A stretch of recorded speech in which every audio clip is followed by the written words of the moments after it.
Welcome to today's episode of the Practice of Being podcast. I am going to be talking about the practice of being alone today. And if you're watching this on YouTube, then you can see that the setting I'm in is outside. And I'm currently sat at a lovely cafe that I like visiting, and I'm truly embracing being alone today. I want to apologize right now before I continue for any background noise that you might be experiencing, but hopefully it adds to the experience rather than take away from it. So imagine being in your most comfy, cozy place, maybe somewhere that you discovered or spent a little bit of time at, and imagine being not able to go back there for quite a little bit of time. Now, you'd probably think that you'd be quite nostalgic or getting that feeling of nostalgia, right? Well, that was not the case for me, at least not this time. See, when I was living in India last year, I found I had a lot of time to myself. I mean, you can't always be surrounded by people, and everyone around you has a life just as full as your own. I, however, was in quite a strange situation where I was really on everyone else's schedules. My friends and family were constantly working, and for once in my life, I found I could be the flexible one, agreeing to basically whatever suited to them. And in the times between, I would make time for myself. I basically had to teach myself how to enjoy my own company, which is quite strange, but I never needed to before. I really didn't. When I was growing up, I had my parents always there, and my dad for quite a while worked from home, and so he would always be around with me, and I never really had that being left alone for a long period of time. And then obviously growing up, I have this huge Indian community who is always planning something, so you're always meeting someone, doing something, and there's lots of things keeping you busy and connected. And then you go to school, and I also have the blessing of a younger brother, so I don't actually remember being very alone.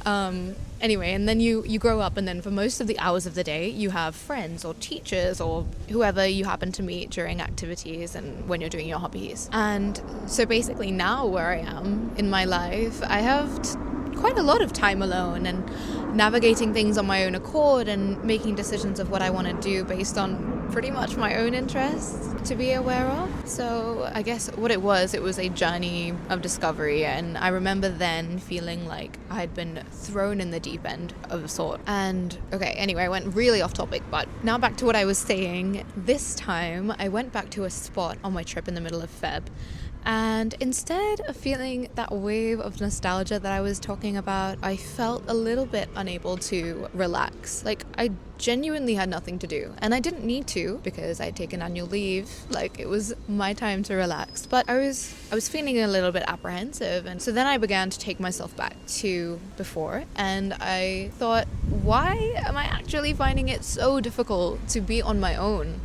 Not preoccupied or doing something. And I think when you're surrounded by inspiring people, you slowly want to become inspiring, or at least you want to achieve things. You want to feel like you're achieving things. And for a moment that you're sat with yourself, not working towards a goal or a task, I, in that moment, thought, why do I think this moment is wasted when progress could actually be being made? I thought to myself, holy moly, what a toxic thought. Because for someone that supposedly really enjoys meditation and reflection, and supposedly does it really often, if I couldn't spend 30 minutes sat at a cafe waiting for someone without the internal dilemma of what the heck am I doing here all alone, then I've got some things I need to address. Now I'm speaking a little bit more generally because I feel like this is a really common feeling for a lot of people, that feeling of imposter syndrome, that you need company to do things or experience things, and if it's by yourself then it's not 100% real or worth it, or it didn't really count, which I understand, because I do feel like I remember the times where I've been with people a little bit more strongly than I do with the times that I've just been sat alone, because that probably happens more regularly than being with people, but some of my most favorite moments have been when I'm all by myself and I'm really, really feeling every ounce of my emotions. Like emotions brimming in me until I'm about to be in tears, or the genuine laughter I've had during 11 p.m. rickshaw rides in India, because I love hearing the honking and the wind making my hair go absolutely everywhere. Maybe not right now because I'm really cold and the wind is not helping, but in that moment, I adored it. So the theme that I'm getting at here is it's not necessarily easy to sit by yourself and be alone without any expectations on yourself of doing something. And I mean, that's normal. We as humans, we're social creatures. We look for validation, acceptance, and love naturally. I mean, from literally everyone. From our family to your boss at work, your friends, and their appreciation of you. We might say, oh, it's unconditional, but there's that little voice in our head that might have the doubt, do they feel for me what I feel for them? And it does feel good, of course, the appreciation, but I think where issues start is when we begin to have more of a reliance on those feelings. We get into the territory of people pleasing when I think we should be people pleasing ourselves and seeing how we can act in a way that is helping you become your most authentic self, or dressing up and looking your best when you're going and doing something by yourself, and not wasting time to put on your favorite outfit or a brand new outfit that you've just gotten just because you're going by yourself, because you deserve to feel your best and perfect, and you deserve all the nice things in your life without people seeing it or without people appreciating it, because it's for you, not necessarily for the reason of like looking and wanting to appear a certain way, but rather to really enjoy the time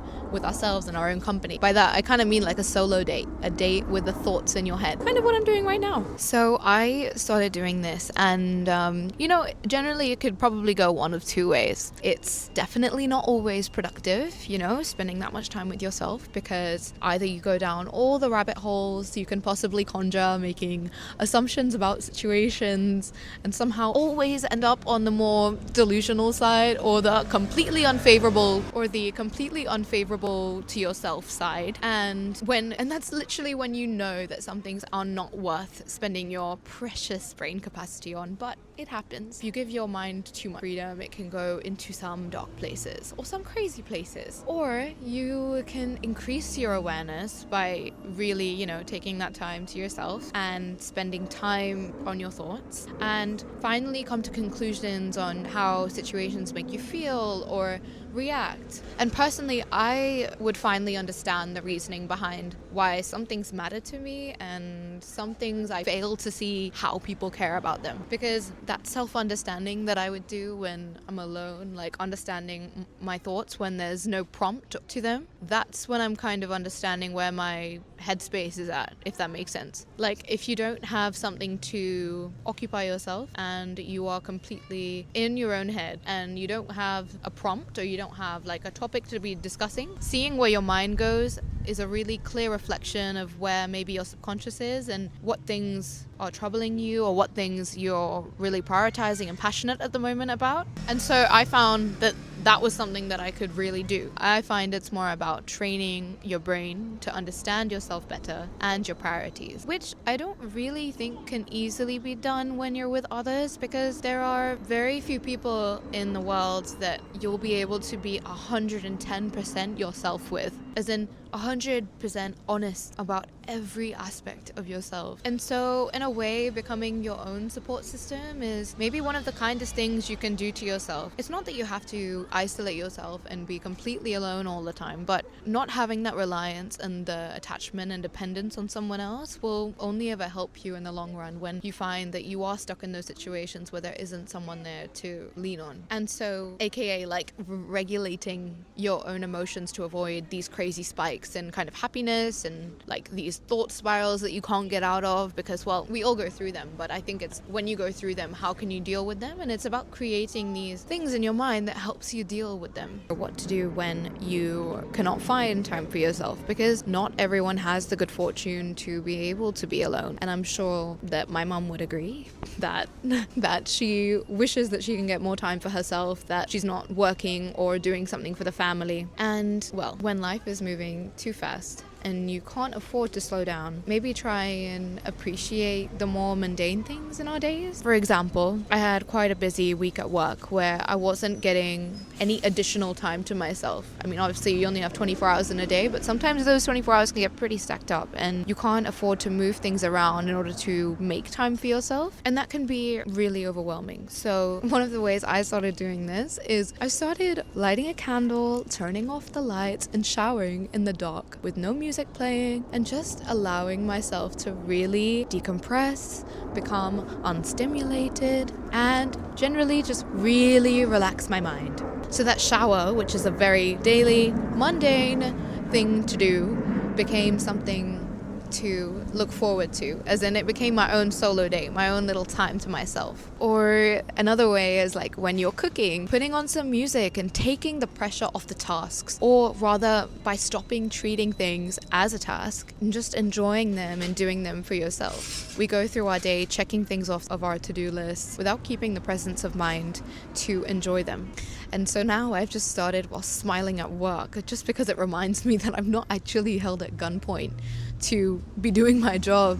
I in fact dream to be able to do this and be in the city working in the industry that I am. Because when I was younger, my mood board would be that I would be a London city girl, which I now am. And because I would be focusing on the next, I forget the now, which is a very unfortunate thing. And so I really wanted to bring back my awareness and my presence of mind so that I would be able to really start enjoying the things that you're living for, because it's not all the extravagant things that make up life. It's the simple moments, the things you're doing consistently every day that make the most difference, because you spend the most of your life doing that. Because I really started thinking that, I'm all I doing working, but then I wanted to, switch my mind and think, why is that a bad thing? It's a blessing to be able to work and to be able to be contributing to something a little bit bigger than yourself, and to be working in that collective atmosphere. So there's an element of not letting the lack of people or lack of like-minded people stop you from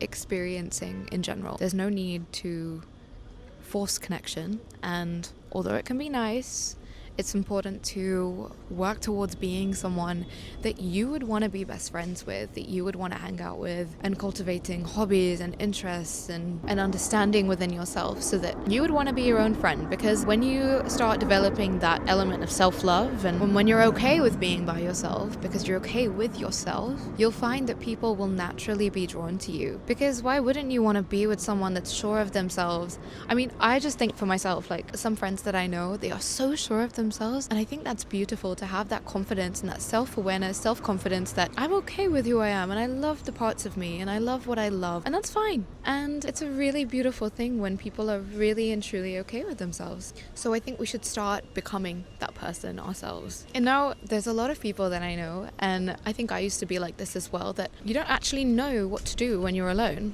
which is fine. Like, that's completely fine. And so I would love to tell you some things that I love to do alone. Maybe it would give you a little bit of inspiration. First of all, being yoga. I mean, I think it's best done alone, to be honest. And I don't think I have enough yogi friends that live close enough to me to practice together. But being an instructor, I feel like it's naturally a little bit more difficult for me to step out of that teacher role. And because naturally, like, people around me would then look to me for the support role, which I love. But anyway, yoga is an internal practice. It's done to balance yourself, balance the emotions in your body, the things that you want, that you think that if there is an imbalance, to bring stability and peace of mind back to yourself. And I'm sure many people, for example, love going to the gym and see that in the exact same way, as something that not really tires you after a long day, which for me, the gym really does tire me out after a long day. But others, they feel that it instead charges them in their mind and allows them to, really scratch that physical itch. Especially people that work in corporate lives, I feel like that gym is that's like the breath of fresh air that they need after a long day of work, because you've just been either staring at a screen or you've been in meetings all day, and finally doing something a little bit more physical is actually super grounding. Another thing that I love to do is going to cafes. Not only because I love coffee and, trying all the different tastes and flavors and whatnot, because yes, unfortunately, guys, I am a black coffee drinker. black coffee, Americano, or a matcha is probably where I'm at in my life. And I don't think that's going to change anytime soon. So I love going to coffee shops, and I love meeting a good coffee shop. But generally, I just love the atmosphere because a lot of people go there alone. So you don't actually feel very out of place.